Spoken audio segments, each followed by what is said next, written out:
I know. I'm working on it. Alright guys, I'm going to show you this bumper beforehand finished. I could make YouTube videos and just show you the finished product that I'm shipping to you, but what's the fun in that? It's not that easy to do what I do, so I'd like to show you the bodywork that it takes to actually finish off our Knight Rider custom-made fiberglass part, and this is what this video is on right now. Here's the season bumper I'm working on right now. Going to get it trimmed up, sanded, and filled any imperfections, get it ready for primer. And this is how it looks. Okay.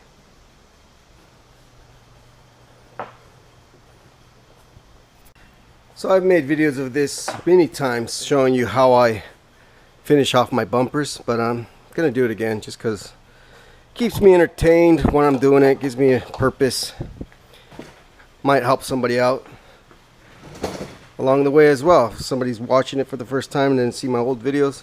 Alright, so I popped the part out of the mold, and unfortunately there's no fiberglass part that's gonna be perfect.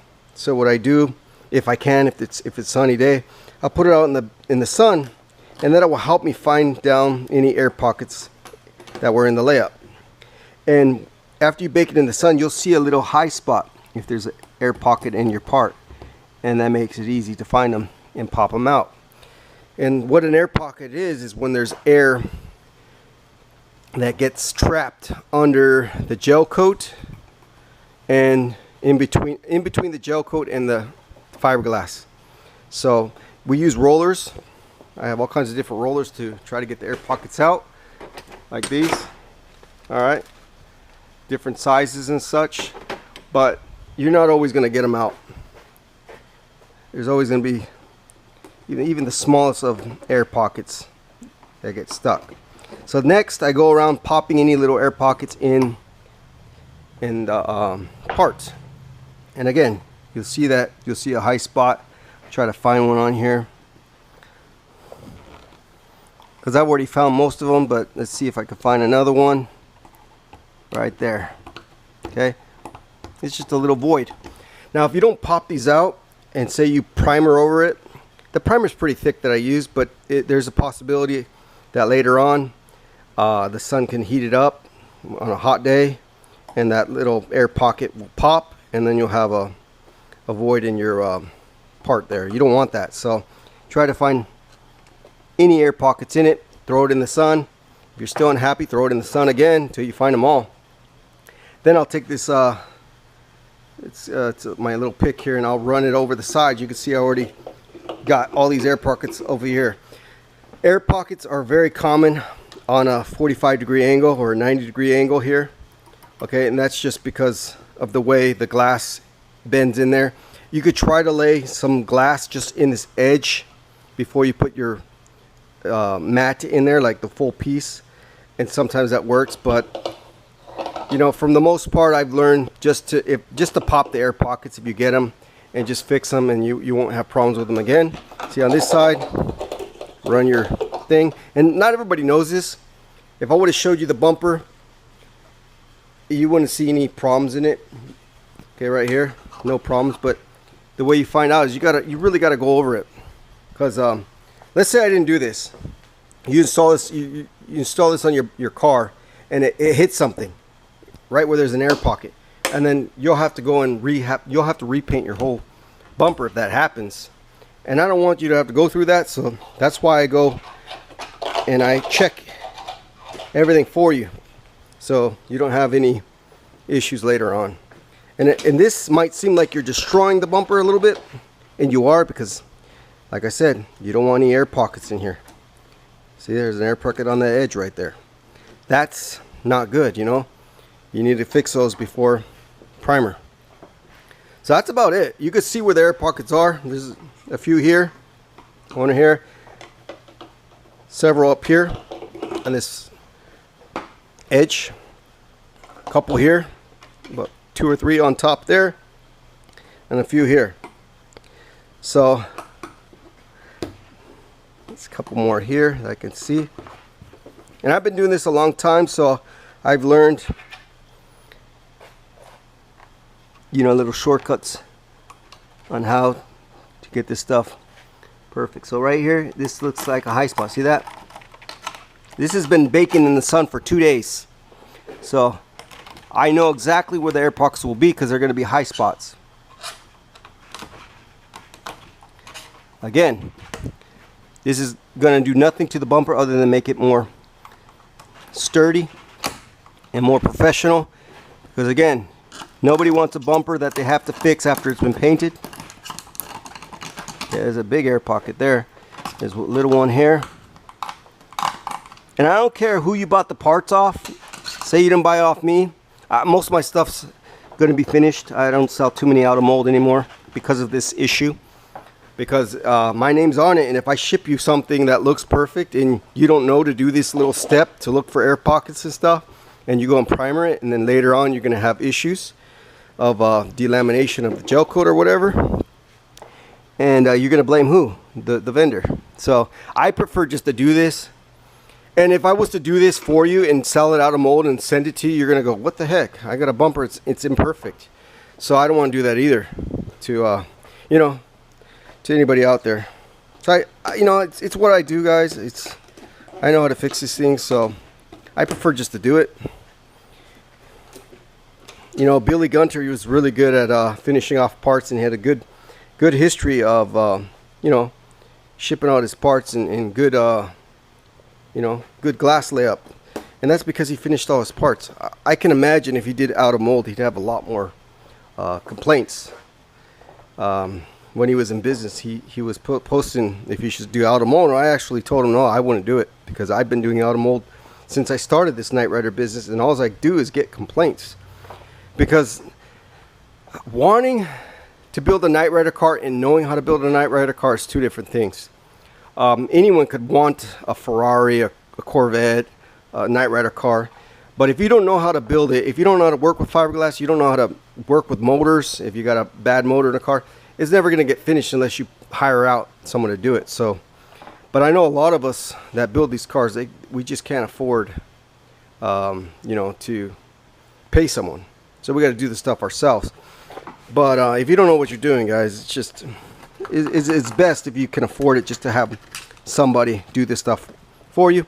Now, for me to save my customers $300, $200, whatever it would be for an out of mold, it doesn't justify for me because it's my name, and I've already had my name trashed about in the past for shipping off out of mold stuff or whatnot. And I don't, this is all I do for a living right now, so I'd rather just work on shipping stuff that's people's going to be proud of and say, hey, I got it from Jacob at Night Rider Shop. He did a good job. And I don't want anybody saying, hey, I got it from Jacob and it was a piece of junk. Thing, blistered all over the place, or it's got alligatoring all over the place. And alligatoring happens sometimes too, where you'll get like a ripple effect on a part. You got to watch out for that. A lot of the times it's in your mold too, if somebody didn't do the mold right. So yeah, I like to go around, even go on this edge, run this thing on this edge. Oh, got a fiberglass right in my freaking finger, and that's fun.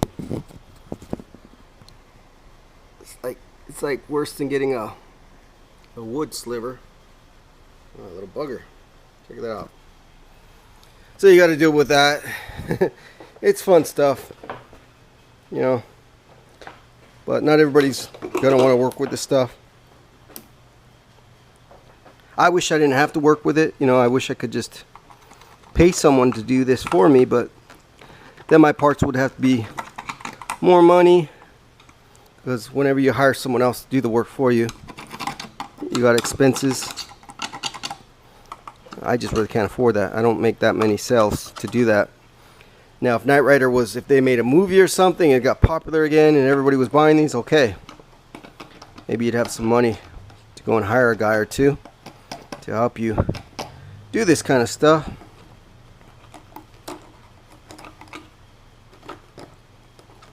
Alright, the edge right here is kind of poking off. Don't know what happened here because there was a air pocket on that edge again, and that's real common to have air pockets on the edges. It's hard for the glass to sit in there, and it's hard to get it perfect, you know, get the air pockets out. But I do my best. Sometimes my best ain't good enough, but that's all good. The good thing about fiberglass is you can fix stuff. Ah, that freaking splinter got me. Alright, so enough ranting on how to get this prepped. And that's pretty much it. Once you pop all your air pockets, you're good.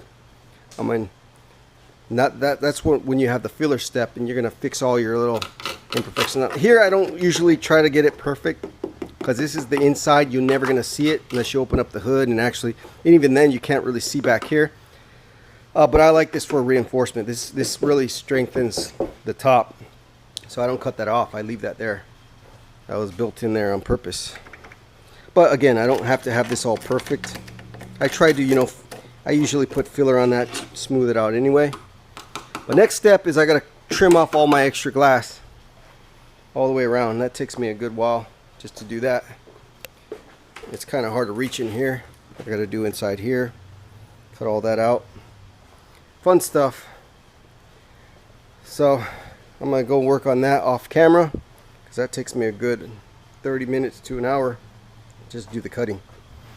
And I like to have my vacuum on, get all this glass sucked up, or else it makes a mess throughout the shop. And then if I have a mess in here, I don't feel like working when it's a mess. I have to have it pretty clean to be working. As you can see, the shop's pretty clean right now compared to the way it was. Alright, got this bumper grinded off, all that extra fiberglass cut off and grinded where it needed to be grinded. All the air pucks have been found, grinded down this little seam line. Now it's time to I could either do my filler work on the little imperfections, or I could just sand it all down and then do my filler work. I think I'll just do a little bit of the filler work, because what tends to happen is when I start to sand this all down, all these little air pockets that I need to fill, you can't see them as good. And if you do it now, if I fill these in right now, I can sand that down and it won't stick to the gel coat, which is good, because then I can not worry about having high spots on the gel coat. So I'll go ahead and just fill those spots first, and then I'll go and sand this all down. Alright, so I just sanded this top of this bumper right here where I filled in all the little air pockets that I found. Okay, and you can see nothing stick to the actual surface of the bumper. And so it's a good idea, if you're doing what I'm doing, filling in air pockets, is add your filler before you actually sand the gel coat, because this gel coat is very hard and it doesn't stick very easily to the filler, doesn't stick very easily to the gel coat if you don't sand it first. And I don't really want it to stick to the gel coat, because you don't want it to have like a high spot where you're fixing it. So by doing it this way, by adding your filler and then sanding it off, it works a lot better for me anyway. And yeah, so when I go and primer over this, all these little pits and stuff where the air pockets were, they get filled right in. You never see them again. Now again, if I would have sanded this down, you could do that too, but I noticed when I sand the whole bumper and then I go to fix my air pockets, they get lost, because you see how dull it gets once you start sanding down this gel coat. See, there's a little spot I missed right here, but it makes it a little bit harder to find, and then dust gets up in there, and then you got to go and vacuum it out or blow it out to try to get that cleaned out again, so your filler will stick, because it doesn't stick to dirt. That's just a little tip for you there, thrown out there on how I do my stuff. Again, I fill these in on this edge, and I'll go and sand this down, and I'll show you a video after when I'm done sanding all this. And here's the other side, a couple little chips on this edge, and I'll sand that down right now. I'll show you what it looks like.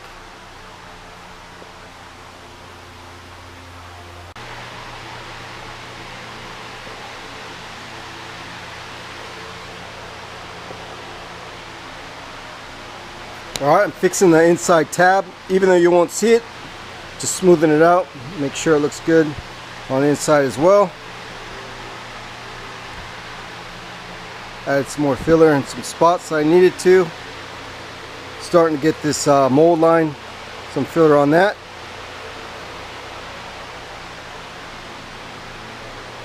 It's getting there. Alright, just finished off the bumper. Put my last little bit of filler on there. And then we're ready for primer. Check it out. I had a little filler left over, so I just skim coated it right there. I do that sometimes. I have a little bit left over when I was working on the dash here.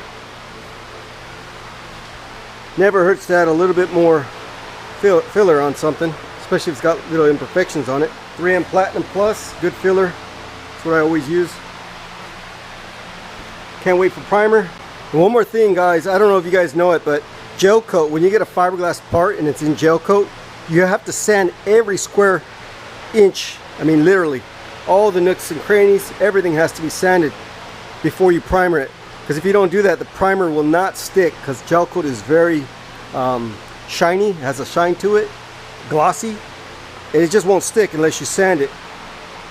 So I just wanted to put that out there, so if you ever buy a part and you think you can just paint it over the gel coat, don't do that, because the thing will just peel off. Alright, bumper's ready for primer. All the filler, all the imperfections have been taken out.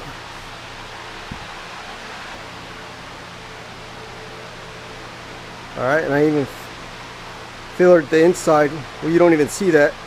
That'll be inside the car, but I always like to have that nice and looking good. Alright, here's a 2-3 season bumper for a customer. It's been primered. It's ready to ship. Remember, when you get this, it needs to be sanded with 320 or 400 grit wet or dry sandpaper before painting. Don't just paint over this. You see there's some little high spots where I filled in some solvent pops from the primer. Alright. 2-3 season bumper. And I also primer the inside so it looks real pretty on the inside as well. It's still wet, so I can't touch it yet, or else I'd show you. And I pre-drilled mounting holes for you on both sides, and I'll include the screws.